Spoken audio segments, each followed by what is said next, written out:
there no doubt are situations where the private sector has more expertise, has more flexibility, and where utilizing that instead of in lieu of trying to cultivate all this in-house with the military, that this makes some sense. Where I get very concerned, though, is where these missions are controversial, where they are very difficult and involve perhaps large numbers of casualties. I mean, you could imagine a situation where an administration was using private contractors to take some of the heat off of themselves politically, so that the casualty figures wouldn't be as visible, perhaps, or there could be some deniability in terms of controversial policies. Interrogations does come to mind.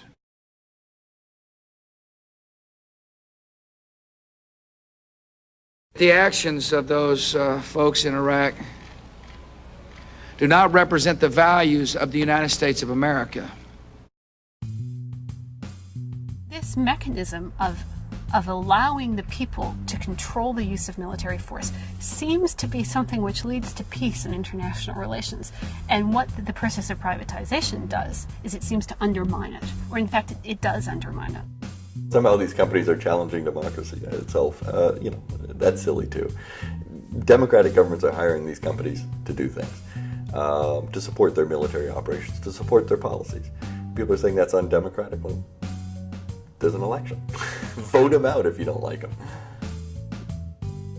The increase of privatization dilutes the democratic process, absolutely. Ever since 9/11, we've been killing people. We don't ask permission, can we kill this guy, can we kill that guy, can we bomb this village? It's getting us into trouble. In the United States, it's rather well documented that since at least Vietnam and in most subsequent foreign military ventures, the executive has used contractors to exceed congressionally mandated troop caps. One of the difficulties, I think, in the United States right now is that the use of private security companies has really shifted the balance of power to the executive branch. Absent some new laws and regulations, Congress is getting cut out of the process to a large degree, and that, I think, has huge implications for democracy. I mean, if you can essentially start a war or intervene in a conflict with very little role for the Congress, then you're kind of going down the road of where the executive calls all the shots, which is not the intention under our Constitution.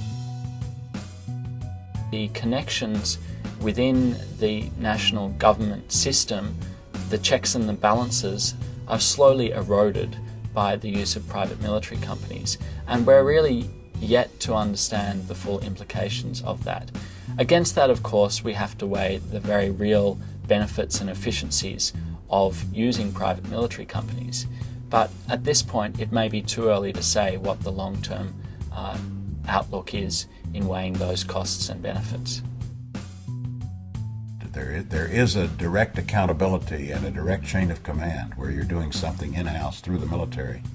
And to some extent that is lost if you're contracting out, and so there may be times when you need to do it. There's also, I think, some very real dangers. And then, of course, there's also the question of costs. It may be that sometimes it's cost effective. It may be that sometimes it's not. I mean, just on the face of it, these private contractors doing comparable jobs to people inside the military are getting paid a lot more. Now, there may be good reasons for that, but there may not be. And in fact, you may be creating problems of morale and equity by having these private contractors working alongside the military in jobs where we really could do it more economically the way we used to. You have that sort of institutional history where I would argue you've always got that hardcore experience that the new people, they come in, they learn from the old people, and as they leave, new people become the old people. You can lose that completely if you're not careful. So then where do you go? You know, if you outsource it completely and then the private sector turn around and say, hey, you know, hey, you're not paying us enough, or we don't want to do that anymore. You've got to start from afresh. I think that it's quite delicate. I mean, you can imagine a situation in which professionalism will shift, the same professionalism from the military to sort of a broader range of institutions, including private security companies. But you can also imagine that the marketization of security will in fact undermine some of those professional values and create, in the 20 or 30 year term, a much different set of professionals with different kinds of values than we have today.